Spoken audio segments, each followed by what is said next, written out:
vardı. Onu o qədər sevirdim. Deyirdim, mən ondan ayrılsam ölərəm. Heç kim ölmür.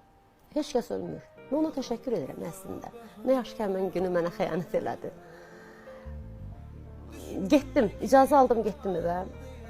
Açar salıram, açılmır, qapını döyürəm, tak, ayaq səsləri. 40 dəqiqə çöldə qaldı, sonra açdı. Yaxşı, bunu edirdinsə kənar bir yerdə eləyərdin də, mən heç bilməzdim. Onsuz da eləyənlər eləyir də, yəni 60, 70, 80% kişilər hər şey eləyir, bəlli məsələdir. Mən yatağıma evimə niyə gətirirsən? Mən kirayəsini ödədiyim evə. Kirayəsini mən ödədiyim, sənə qıymadığım qadın, səndən heç bir təmənna güdmədiyim. Bunun adına intiqam qoyaq niyə görə? Çünki sizə xəyanət olunan ayın tarixi yadınızdadır. Dekabrın 3-ü mən sizdən soruşsam ki, siz ayın neçəsi xəyanət eləmişsiniz, yadınızda deyil. Yox, deyil. Çünki mən onu istəyərək eləməmişəm. Mən onu intiqam üçün eləmişəm.